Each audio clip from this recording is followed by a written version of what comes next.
नमस्कार साथियों, हिंदी साहित्य सागर में आपका स्वागत है।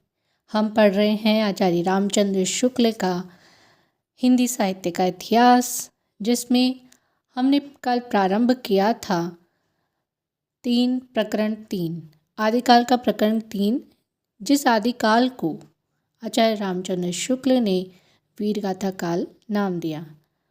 और इसके अंतर्गत हमने कल पढ़ा था खुमान रासो, और इसके पश्चात हम दूसरी कृति आज पढ़ेंगे बिसलदेव रासो।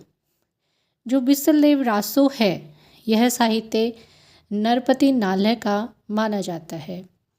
तो इसके बारे में आचार्य रामचंद्र शुक्ल क्या कहते हैं, इसके बारे में हम आगे पढ़ते हैं।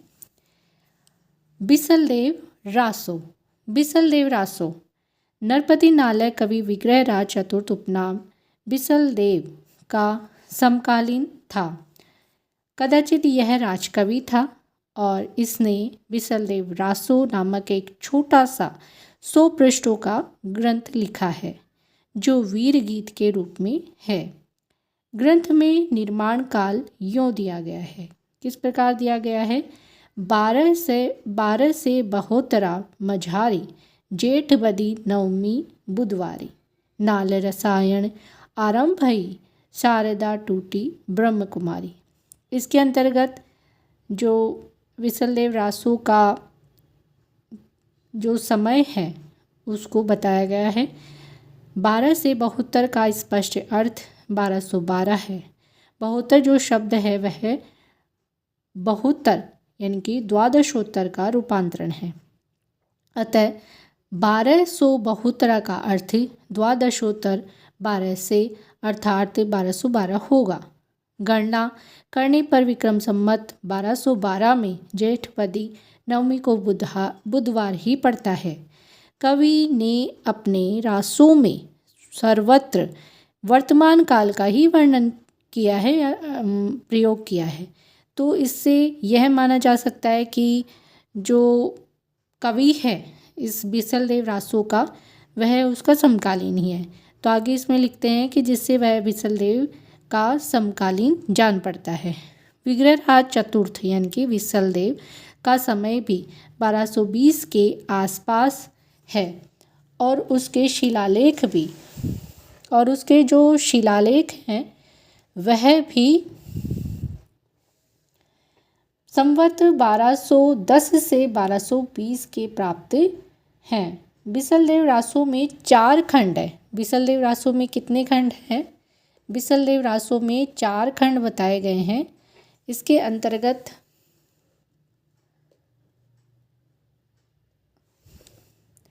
यह जो काव्य है वह लगभग 2000 चरणों में समाप्त हुआ है और इसकी कथा का सार यूं है, इस प्रकार है।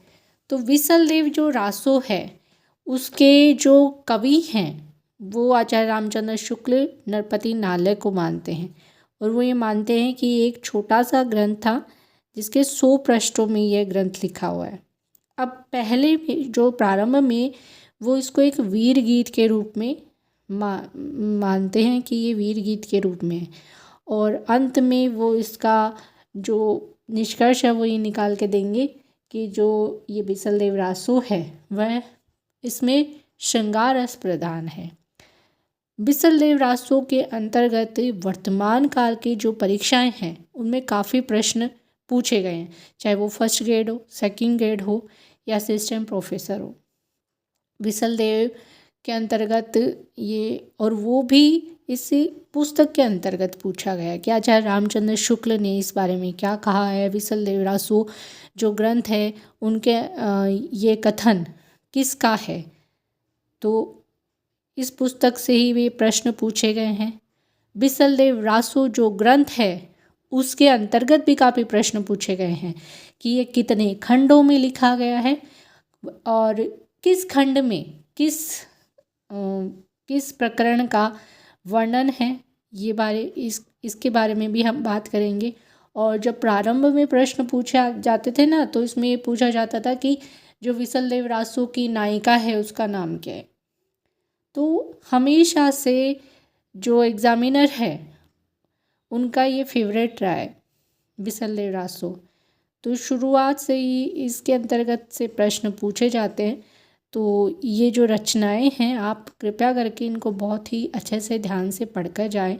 हर एक जो पंक्ति है वह बहुत ही महत्वपूर्ण है। कहीं से भी किसी प्रकार का भी प्रश्न पूछा जा सकता है। कितने खंड हैं, किस खंड में क्या रखा गया है, किस चीज़ का वर्णन है, इसका नायक कौन है, इसकी नायिका कौन है, और किस प्रकरण के अंतर्गत यह लिखा गया है, इसका कवि कौन है, और इसका जो समय है 1212 संवत 1212 ये माना गया है। और इसके पश्चात हम आगे इसके जो खंड हैं उनके बारे में बात करेंगे। तो जो खंड 1 है उसमें ये बताया गया है कि जो मालवा के भोज परमार की पुत्री राजमती से सांबर के बिसलदेव का विवाह होना। तो खंड 1 में बिसलदेव और राजमती इनके विवाह का वर्णन है, और खंड 2 में बिसलदेव का राजमती के रूठकर उड़ीसा की ओर प्रस्थान करना और वहाँ 1 वर्ष तक रहना। इसके बारे में भी जो समय भी पूछा जाता है कि जो बिसलदेव है वह उड़ीसा कितने दिनों के लिए गए थे।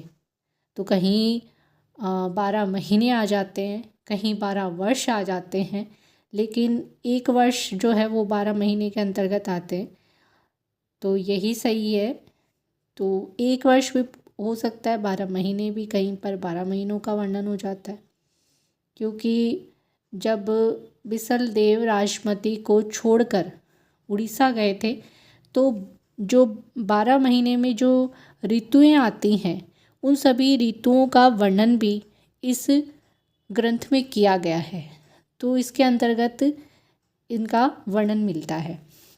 जो खंड 3 है उसमें राजमती का वीर वर्णन और बिसलदेव का उड़ीसा से लौटना। तो इसके अंतर्गत जो वीरा वर्णन आता है उसमें सभी ऋतुओं का वर्णन आता है।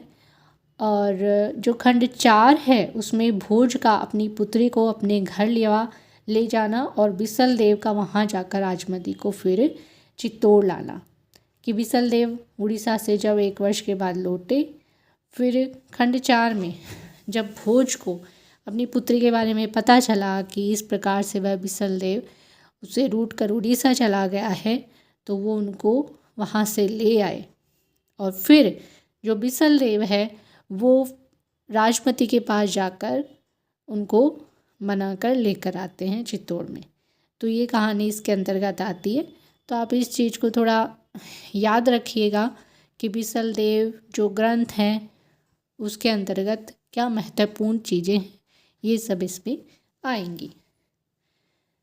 दिए हुए संवत के विचार से कवि अपने चरित नायक का समसामयिक माना जान पड़ता है, पर वर्णित जो घटनाएं हैं उन पर विचार करने पर बिसलदेव के बहुत पीछे की लिखी हुई जान पड़ती है। पीछे देखिए, एक आचार्य रामचंद्र शुक्ल के कथन को थोड़ा उनकी जो भाषा है, किस प्रकार उनका जो भाषा है उससे हम थोड़ा सा उनको जान सकते हैं। जैसे उनके जो ये कथन है उनमें पीछे लिखी जान पड़ती है, इस प्रकार के कुछ शब्द आते हैं। तो हम उनसे थोड़ा पता कर सकते हैं कि ये आचार्य रामचंद्र शुक्ल का कथन हो सकता है। तो पीछे की लिखी जान पड़ती का तात्पर्य ये है कि बहुत बाद का ये कवि हुआ है, और बाद का होने के कारण उनको पीछे लिखी जान पड़ती है कहा गया है, जबकि उनके संबंध में कल्पना की गुंजाइश हुई होगी। यह घटनात्मक काव्य नहीं है, वर्णनात्मक है। यह भी आप थोड़ा ध्यान रखिए कि आचार्य रामचंद्र शुक्ल ने बिसलदेव जो ग्रंथ है उसको घटनात्मक न मानकर वर्णनात्मक माना है। इनमें 2 घटनाएं उन्होंने बताई हैं। कौन कौन सी? एक तो बिसलदेव का विवाह और उसका उड़ीसा जाना। इनमें से पहली बात तो कल्पना प्रसूत प्रतीत होती है, और बिसलदेव से 100 वर्ष पहले ही धार के प्रसिद्ध परमार राजा भोज का देहांत हो चुका था। अतः उनकी कन्या के साथ बिसलदेव का विवाह किसी पीछे के कवि की कल्पना ही प्रतीत होती है। और उस समय मालवा में भोज नाम का कोई राजा नहीं था। बिसलदेव की एक परमार वंश की रानी थी। यह बात परंपरा से अवश्य प्रसिद्ध चली आती थी, क्योंकि उसका उल्लेख पृथ्वीराज रासों में भी है। इस बात को लेकर पुस्तक में भोज का नाम रखा हुआ जान पड़ता है। अथवा यह हो सकता है कि धार के परमारों की उपाधि ही भोज रही हो और उस आधार पर कवि ने उसका केवल यह उपाधि सूचक नाम ही दिया हो, असली नाम न दिया हो। कदाचित इन्हीं में से किसी की कन्या के साथ बिसलदेव का विवाह हुआ हो। परमार कन्या के संबंध में कई स्थानों पर जो वाक्य आए हैं उन पर ध्यान देने से यह सिद्धांत पुष्ट होता है कि राजा भोज का नाम कहीं पीछे से न लिया गया हो। जैसे जन्मी गोरी तू जैसलमेर, गोरडी जैसलमेर की। आबू के परमार भी राजपुताने में फैले हुए थे, अतः राजमती का उनमें से किसी सरदार की कन्या होना भी संभव है। पर भोज के अतिरिक्त और भी नाम इस प्रकार जोड़े हुए मिलते हैं, जैसे कि माघ, अचारज, कवि कालिदास। तो आचार्य रामचंद्र शुक्ल का कहना यह है कि ये पूर्ण रूप से प्रमाणिक नहीं मानी जा सकती। भाई कुछ घटनाएं इसमें सच्ची मानी गई है, कुछ घटनाएं इसमें काल्पनिक मानी गई हैं, और इसके अंतर्गत भी ये प्रमाण देते हैं कि जो राजा भोज नाम का उनका कोई समकालीन राजा नहीं था परमार वंश में, और राजमती नामक जो राजकुमारी है उसका भी कहीं कुछ ऐसा उल्लेख नहीं मिलता। तो उसकी भी कुछ संभावनाएं वो व्यक्त करते हैं कि वो किसी सरदार की पुत्री हो सकती है। देखो, संभावनाएं तो इतिहास की बहुत है। इतिहास की प्रामाणिकता जो है वह पूर्ण रूप से सिद्ध नहीं की जा सकती, उसमें कुछ ना कुछ कल्पनाएं जुड़ी हुई होती ही हैं। जैसा पहले कहे आए हैं, जिस समय के चौहान राजा बिसलदेव यानी कि विग्रहराज चतुर्थ बड़े वीर और प्रतापी थे, और उन्होंने मुसलमानों के विरुद्ध कई चढ़ाइयाँ की थी और कई प्रदेशों को मुसलमानों से खाली कराया था। दिल्ली और हाँसी के प्रदेश इन्हीं ने अपने राज्य में मिलाए थे। इनके वीर चरित्र का बहुत कुछ वर्णन इनके राजकवि सोमदेव चरित ललित विग्रह राज नाटक संस्कृत में है।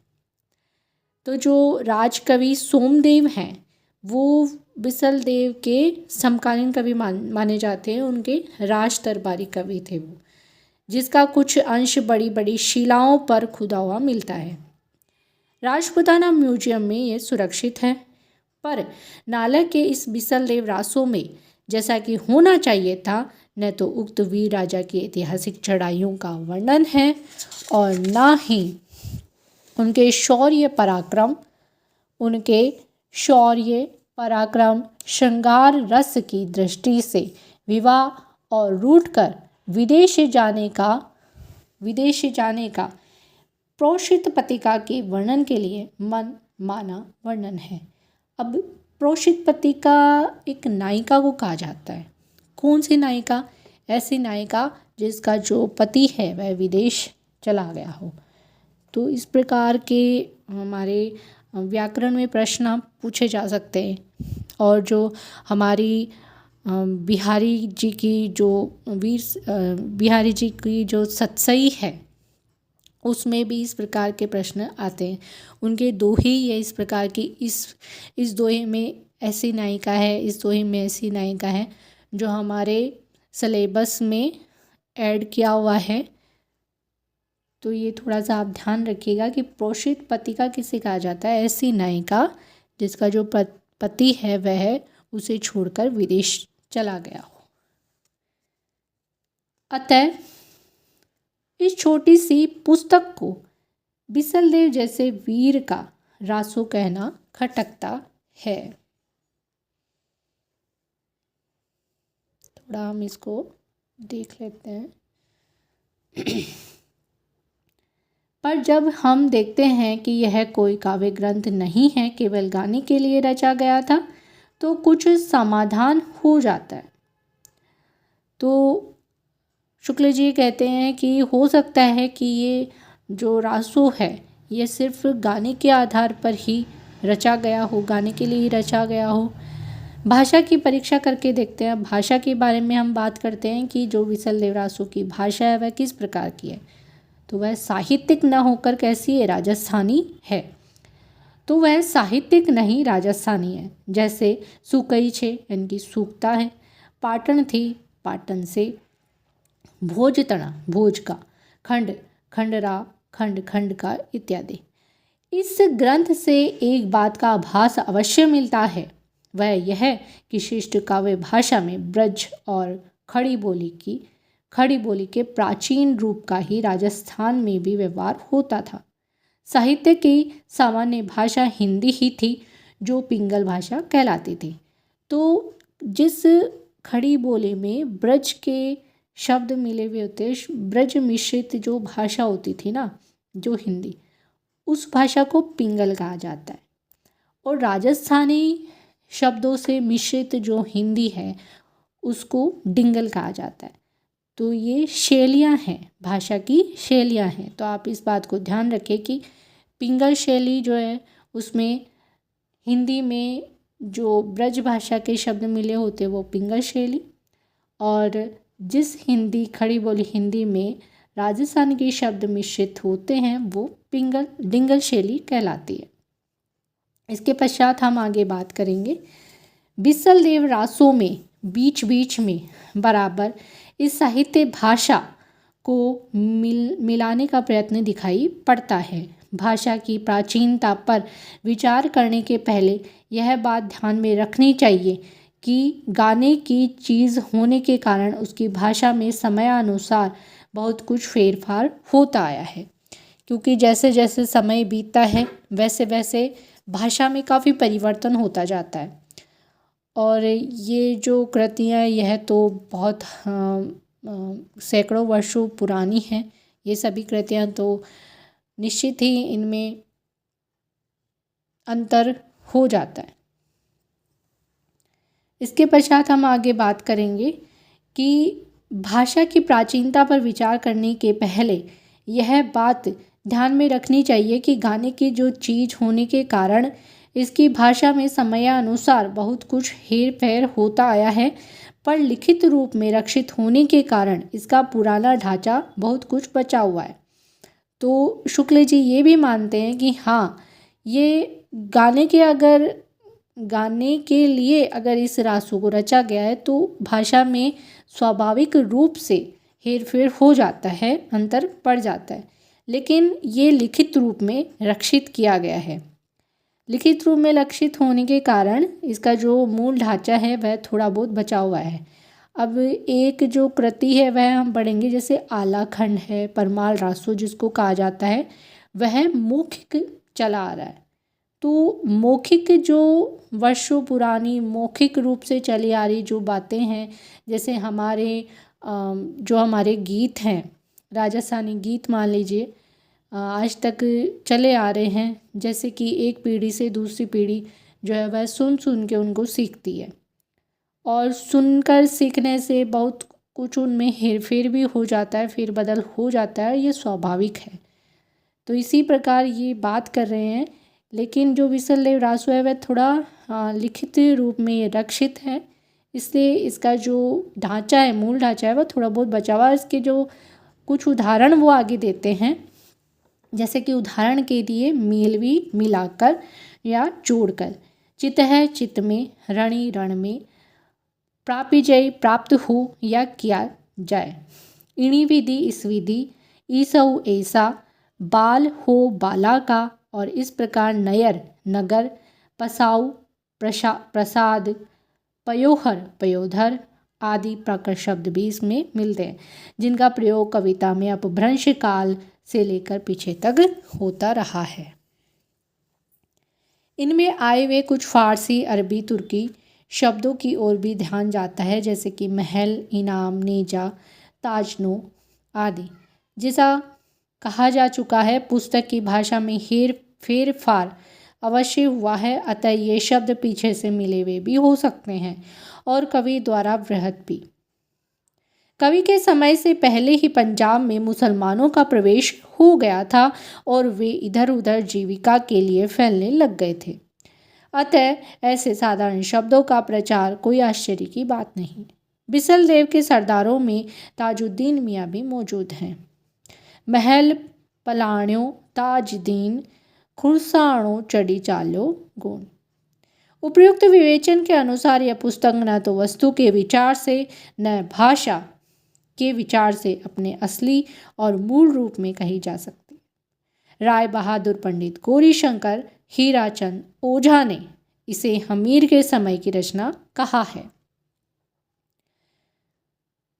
राजपुताने का जो इतिहास है वह भूमि का पृष्ठ इसमें इसके अंतर्गत ही बताया गया है कि जो हीराचंद ओझा की जो पुस्तक है उसमें किस प्रकार यहाँ पर वर्णन किया गया है इसके बारे में इसमें बताया गया है। यह नरपति नालय की पोथी का विकृत रूप अवश्य है, जिसके आधार पर हम भाषा और साहित्य संबंधी कई तथ्यों पर पहुँचते हैं। ध्यान देने की पहली बात है राजपुताने के एक भाट का अपनी राजस्थानी में हिंदी का मेल करना, जैसे मोती का आखा किया, चंदन काठ को मांडनो, सोना की चोरी मोती की माल इत्यादि। इससे यह सिद्ध हो जाता है कि प्रादेशिक बोलियों के साथ साथ ब्रज या मध्य देश की भाषा का आश्रय लेकर एक सामान्य साहित्यिक भाषा भी स्वीकृत हो चुकी थी, जो चारणों में पिंगल भाषा के नाम से पुकारी जाती थी।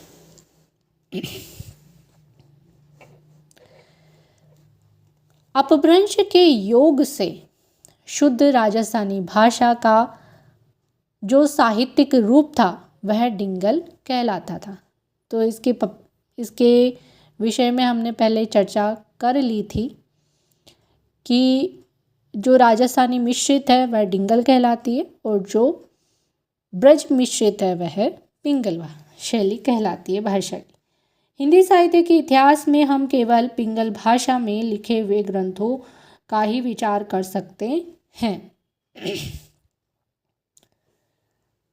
दूसरी बात जो साहित्य से संबंध रखती है वीर और श्रृंगार का मेल है। इस ग्रंथ में श्रृंगार की ही प्रधानता है, वीर रस का किंचित आभास मात्र है। संयोग और वियोग के गीत ही कवि ने गाए हैं। तो अंत में देखिए इसका जो रस है, प्रधान रस आचार्य शुक्ल जो हैं वह श्रृंगार रस को मानते हैं। ठीक है, तो ये इसके बारे में भी प्रश्न आया हुआ है और आएगा आगे कि जो बिसल देव रासो है उसमें प्रधान रस किसे माना गया है। तो इसमें प्रधान रस श्रृंगार रस है। वीर रस है, ऐसा नहीं है वीर रस नहीं है, वीर रस है लेकिन किंचित मात्र वीर रस है। प्रधान रस अगर पूछा जाए तो श्रृंगार रस होगा। अब इसमें कुछ उदाहरण दिए हैं शुक्ल जी ने, तो इनके बारे में चलिए बात करते हैं कि बिसल देव रासो के कुछ पद्य हैं।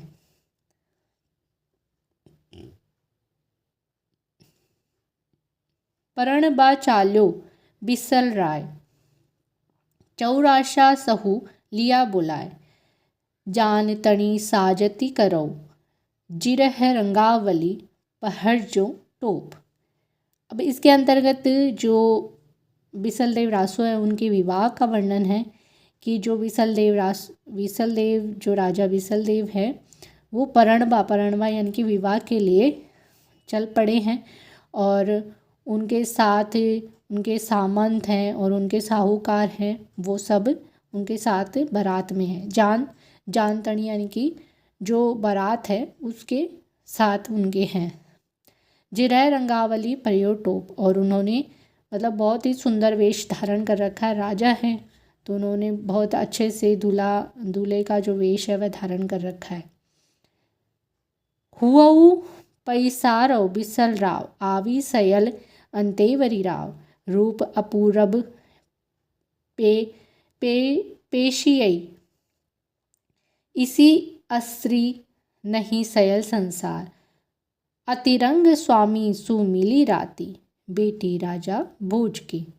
अब इसमें जो है अंतःपुर के का वर्णन किया गया है कि जब विवाह हो चुका था उसके बाद में अंतःपुर का जो किस प्रकार से जो राजा भोज की पुत्री है राजमती, उनसे उनका विवाह हुआ है और वह जो प्रथम जो रात्रि की बेला है उसमें अपने वह स्वामी से मिलने के लिए आतुर है।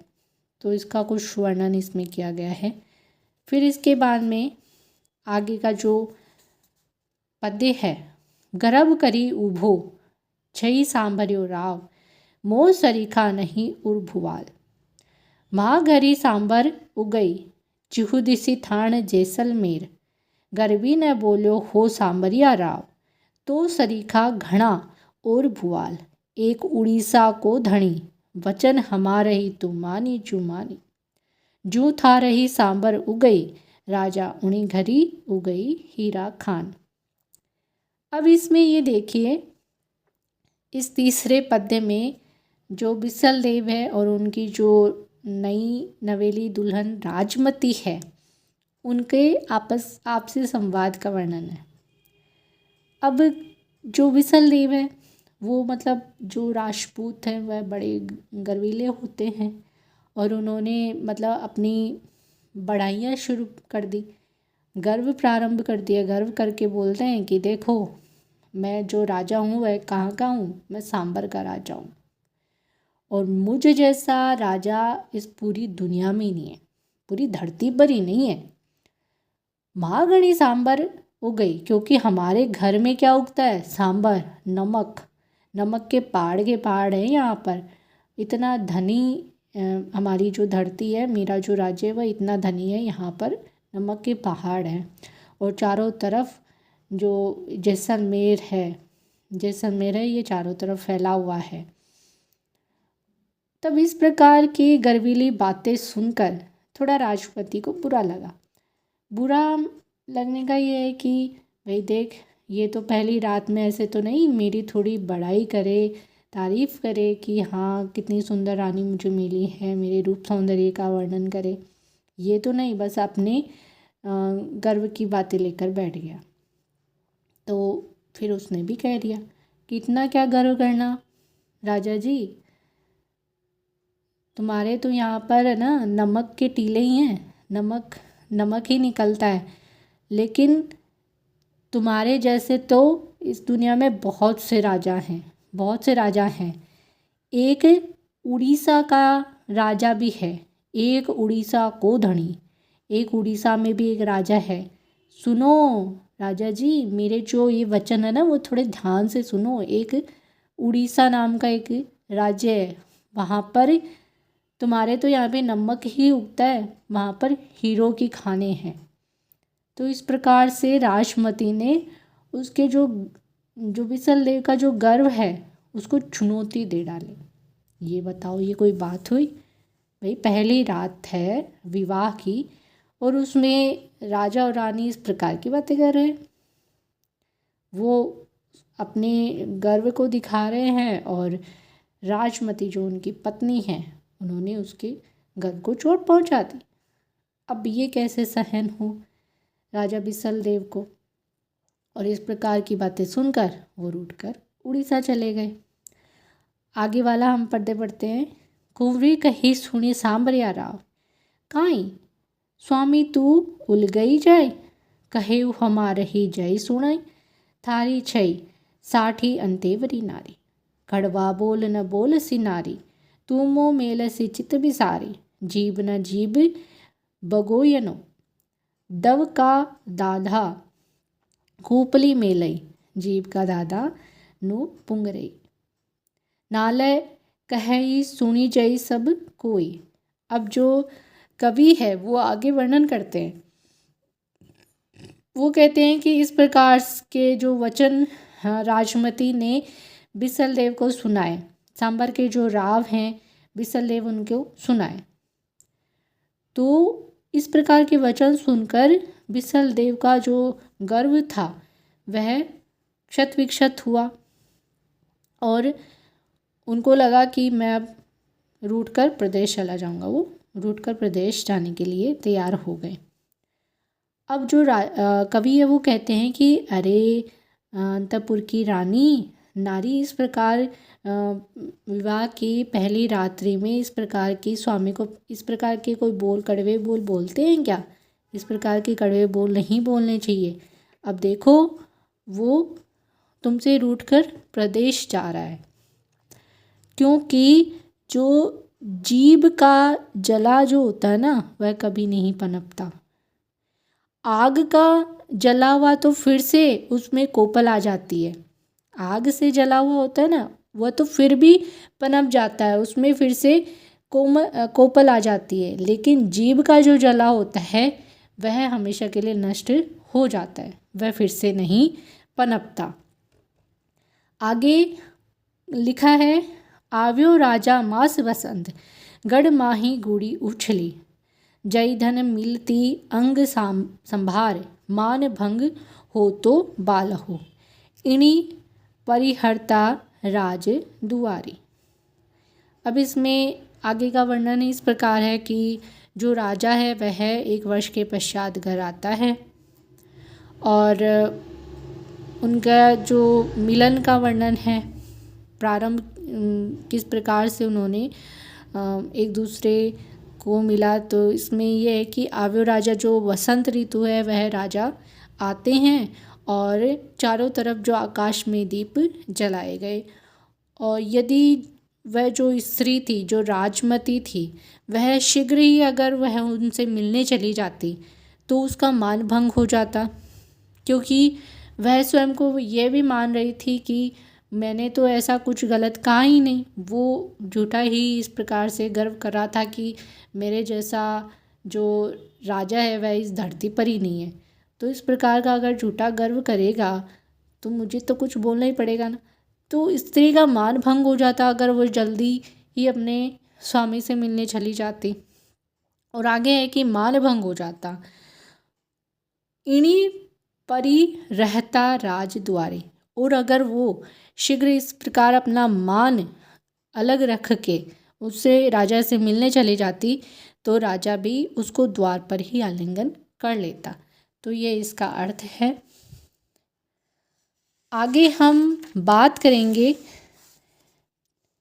चंद्रवरदाई के द्वारा रचित पृथ्वीराज रासो प्रारंभ करेंगे।